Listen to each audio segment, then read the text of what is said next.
Alors là, les gars, je suis sous le choc. Je suis sous le choc. Le match vient de se terminer. Le Barça écrase Valladolid. Le Barça nous a régalé. Quelle émotion devant le match. J'ai eu des pics nostalgiques de comme si on était en 2015. Là, ça jouait au foot, là, quoi. Du début à la fin du match. Un spectacle incroyable. Offensivement parlant, je me suis régalé.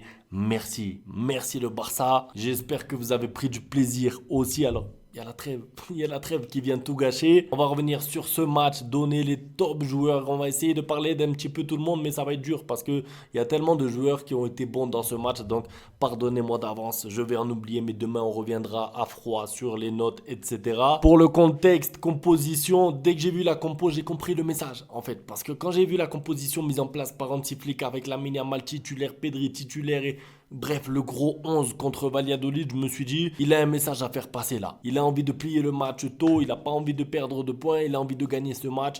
Et c'est exactement ce qu'a fait le Barça avec en plus, et ça je suis trop content, plier le match tôt. Je l'avais réclamé dans l'avant-match, c'était important pour la gestion aussi, la gestion de l'effectif sur la fin du match. C'est important aussi pour se donner confiance, ne pas concéder le premier but. Et là, au bout de 25 minutes, 24 minutes, pardon, il y avait 2-0 déjà pour le Barça avec en prime deux poteaux, un but refusé. Je veux dire, si on est honnête, ce match doit terminer 8-9-0. Ça veut dire que, pas pour manquer de respect à Valladolid, mais le Barça était tellement au-dessus, le Barça était tellement supérieur et surtout, quelque chose que j'ai remarqué collectivement et je pense que vous aussi, le Barça continue d'attaquer même à 2-0. Moi, je me suis dit, à 1-0, bon d'accord, normal, tu vas chercher le deuxième but, mais je me suis dit comment va réagir le Barça si jamais il mène 2 ou 3-0. Comment va réagir le Barça? Parce qu'on les a vus l'année dernière, il y a 2 ans, il y a 3 ans, quand le Barça mène 1-0, ça recule. Je veux dire, je suis pas en train d'inventer quelque chose. Et attention, parce qu'il y en a qui vont me dire oui, mais c'était que Valladolid, je sais pas quoi.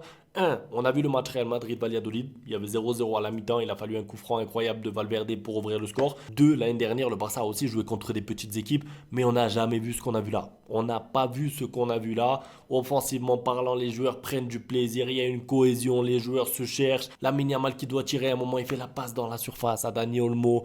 Les joueurs sont motivés, les joueurs courent, les joueurs font les efforts. Et un autre point, quelque chose que j'ai beaucoup aimé aussi, c'est les 5-10 premières minutes. Vous regardez les 5-10 premières minutes, vous comprenez pourquoi Hansi Flick réclamait en interview, et j'en ai fait une vidéo, de l'intensité dès la minute 1, dès la première seconde de jeu.